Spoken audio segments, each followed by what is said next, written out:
তুমি কি কখনো ভেবেছো আমি যদি একদিন হঠাৎ এই পৃথিবীতে না থাকি তাহলে কি সত্যি কারো কিছু যাবে আসবে? বন্ধুরা, অনেক মানুষ রাগে, অভিমানে বা দুঃখে এই কথাটা বলে থাকে, আমার জন্য কারোর কিছু যায় আসে না। কিন্তু শ্রীকৃষ্ণের শিক্ষা, গীতার জ্ঞান এবং আমাদের শাস্ত্র অন্য কথা বলে। আজকের এই গল্পটি শেষ পর্যন্ত শুনুন, কারণ এই গল্পের শেষে হয়তো আপনি বুঝতে পারবেন আপনি যতটা নিজেকে একা ভাবছেন বাস্তবে ততটা একা নন। একটি গ্রামের ছেলে ছিল, নাম ধরা যাক অরিন্দম। খুব পরিশ্রমী ছেলে, সারাদিন কাজ করত, সংসারের জন্য দৌড়াতো, সবার বিপদে পাশে দাঁড়াতো। কিন্তু একটা সময়ের পর সে লক্ষ্য করল যাদের জন্য সে এত কিছু করেছে তাদের বেশিরভাগ মানুষই তার মূল্য বোঝে না। কেউ তাকে ধন্যবাদ দেয় না, কেউ তার কষ্টের কথা ভাবে না। ধীরে ধীরে তার মনে একটা অভিমান জন্ম নিল। সে ভাবতে লাগলো, আমি না থাকলে কারোর কিছুই যাবে আসবে না। একদিন সন্ধ্যায় সে গ্রামের মন্দিরে গেল। মন্দিরের পাশে এক বৃদ্ধ সাধু বসেছিলেন। অরিন্দম গিয়ে বলল, বাবা, আমি বুঝে গেছি, আমি না থাকলে পৃথিবীর কিছুই বদলাবে না। সাধু হেসে বললেন, তুমি নিশ্চিত? অরিন্দম বলল, হ্যাঁ। সাধু বললেন, তাহলে আজ রাতে একটা কাজ করো, বাড়ি ফিরে চুপচাপ সবার দিকে তাকিয়ে থাকবে, শুধু দেখবে কে তোমার কতটা গুরুত্ব দেয়। অরিন্দম অবাক হলেও রাজি হয়ে গেল। রাতে বাড়িতে ফিরে সে দেখল তার মা রান্নাঘরে বসে খাবার তৈরি করছেন। মা বারবার দরজার দিকে তাকাচ্ছেন। অরিন্দম জিজ্ঞাসা করল, মা, বারবার বাইরে দেখছো কেন? মা বললেন, তুই না আসা পর্যন্ত আমার মন শান্তি পায় না। অরিন্দম চুপ করে গেল। বন্ধুরা, শ্রীকৃষ্ণ গীতায় বারবার বলেছেন মানুষ কর্ম করবে, কিন্তু নিজের মূল্য কখনো ভুলবে না। কারণ প্রতিটি মানুষের জীবন ঈশ্বরের বিশেষ সৃষ্টি, কেউ অপ্রয়োজনীয় নয়। প্রত্যেকের অস্তিত্বের পেছনে ঈশ্বরের একটা উদ্দেশ্য আছে। পরদিন সকালে অরিন্দম কাজের জন্য বেরিয়ে গেল। সারাদিন পর বাড়ি ফিরল, দেখলো তার ছোট সন্তান দৌড়ে এসে তাকে জড়িয়ে ধরল। বাবা, তুমি এলে? ছেলেটির মুখের হাসি দেখে অরিন্দমের বুকটা কেঁপে উঠল। সে ভাবল, আমি না থাকলে কি সত্যি কারোর কিছু যাবে আসবে না? এবার প্রশ্ন হলো, পৃথিবীতে এমন কে আছে যে তোমার অনুপস্থিতি সবচেয়ে বেশি অনুভব করবে? বন্ধু, আত্মীয়, প্রতিবেশী, নাকি অন্য কেউ? উত্তরটা শুনলে হয়তো অনেকেই অবাক হবেন। গরুড় পুরাণে বলা হয়েছে, মানুষ পৃথিবীতে যত সম্পর্ক গড়ে তোলে তার সব সম্পর্ক একরকম হয় না। কিছু সম্পর্ক স্বার্থের কারণে তৈরি হয়, কিছু সম্পর্ক সময়ের কারণে তৈরি হয়, কিন্তু কিছু সম্পর্ক থাকে নিঃস্বার্থ ভালোবাসার উপর। আর সেই ভালোবাসার মধ্যে অন্যতম হলো মায়ের ভালোবাসা। মা এমন একজন মানুষ যিনি নিজের কষ্ট লুকিয়ে সন্তানের মুখে হাসি দেখতে চান। সন্তান বড় হয়ে গেলে অনেক সময় মায়ের ফোন তুলতে ভুলে যান, কিন্তু মা কখনো সন্তানের খোঁজ নিতে ভুলে যান না।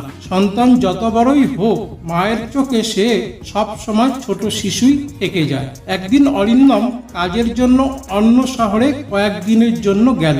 যাওয়ার আগে সে ভাবল, দেখি তো আমার অভাব কেউ অনুভব করে কিনা। প্রথম দিনই তার মা 3 বার ফোন করলেন, খেয়েছিস? ভালো আছিস? শরীর ঠিক আছে তো? অরিন্দম বিরক্ত হয়নি, বরং তার চোখে জল এলো।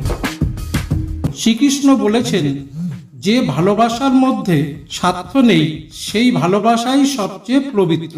আর মায়ের ভালোবাসা সেই পবিত্র ভালোবাসার অন্যতম উদাহরণ। এবার আসি দ্বিতীয় মানুষের কথায়। সে হলো নিজের সন্তান।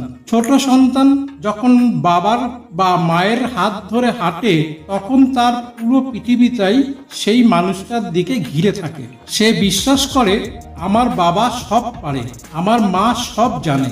এই বিশ্বাস পৃথিবীর সবচেয়ে মূল্যবান সম্পদগুলির মধ্যে একটি। অরিন্দম বাড়ি ফেরার পর তার ছেলে তাকে একটি ছবি দেখালো। ছবিতে বাবা আর ছেলে হাত ধরে দাঁড়িয়ে আছে। ছেলেটি বলল, স্কুলে সবাইকে বলেছি আমার বাবা পৃথিবীর সেরা মানুষ। এই কথা শুনে অরিন্দমের চোখে আবার জল চলে এলো। সেদিন রাতে সে আবার সেই সাধুর কাছে গেল।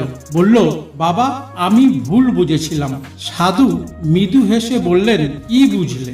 অরিন্দম বলল, আমি না থাকলে পৃথিবী থেমে যাবে না, কিন্তু অন্তত দুজন মানুষ গভীর কষ্ট পাবে। একজন আমার মা, আরেকজন আমার সন্তান। কিন্তু এখানেই গল্প শেষ নয়। সাধু এরপর এমন একটি কথা বললেন যা অরিন্দমের জীবন পুরো বদলে দিল। সাধু বললেন, তুমি পৃথিবীতে কত বড় মানুষ হলে, কত টাকা রোজগার করলে, কত সম্মান পেলে, সেগুলো একদিন শেষ হয়ে যাবে। কিন্তু তোমার মা তোমাকে যে ভালোবাসা দিয়েছেন আর তোমার সন্তান তোমার কাছ থেকে যে ভালোবাসা পাবে, সেই স্মৃতি অনেক দূর পর্যন্ত বেঁচে থাকবে। বন্ধুরা, গীতা আমাদের শেখায় নিজেকে কখনো তুচ্ছ ভেবো না। তুমি ঈশ্বরের সৃষ্টি, তোমার জীবনের মূল্য আছে। তোমার উপস্থিতি কারো না কারোর কাছে আশীর্বাদ। হয়তো তুমি বুঝতে পারছো না, কিন্তু তোমার হাসি, তোমার কথা, তোমার স্নেহ কারোর জীবনের শক্তি হয়ে আছে। বছর কয়েক পর অরিন্দমের মা বৃদ্ধ হয়ে গেলেন। একদিন মা তাকে বললেন, বাবা আমার জীবনের সবচেয়ে বড় সুখ কি জানিস? তুই আমার ছেলে হয়ে জন্মেছিস। অরিন্দম কিছু বলতে পারল না, শুধু মায়ের হাতটা শক্ত করে ধরে রইল। সেদিন সে বুঝল পৃথিবীর সব ভালোবাসার মধ্যে মায়ের ভালোবাসা কত গভীর। তাই বন্ধুরা, কখনো বলবেন না আমি না থাকলে কারোর কিছুই যাবে আসবে না। হয়তো পৃথিবী তার নিয়মে চলবে, কিন্তু একজন মা প্রতিদিন আপনার জন্য অপেক্ষা করবেন। আর একটি সন্তান আপনার ভালোবাসা, আপনার উপস্থিতি, আপনার হাসি খুঁজবে। শ্রীকৃষ্ণের শিক্ষা আমাদের মনে করিয়ে দেয়, নিজের কর্তব্য পালন করো, পরিবারকে ভালোবাসো এবং কৃতজ্ঞ থাকো। কারণ জীবনের সবচেয়ে বড় সম্পদ টাকা নয়, সবচেয়ে বড় সম্পদ হলো মায়ের আশীর্বাদ এবং সন্তানের ভালোবাসা। ভক্ত বন্ধুরা, যদি কৃষ্ণকে বিশ্বাস করো তবে ভয় তোমার হার মেনে নেবে। যদি গল্পটি তোমার মনে স্পর্শ করে, মনে রেখো তোমার ভবিষ্যৎ আজ থেকেই শুরু। আজকের ভিডিও ভালো লাগলে চ্যানেলটি সাবস্ক্রাইব করবেন আশা রাখছি, আর একটা লাইক করতে ভুলবেন না। ভিডিওটি শেয়ার করে সবাইকে দেখার সুযোগ করে দিন। কমেন্টে একটিবার লিখুন রাধে রাধে। সবাই ভালো থাকবেন, সুস্থ থাকবেন, সুন্দর থাকবেন। ধন্যবাদ।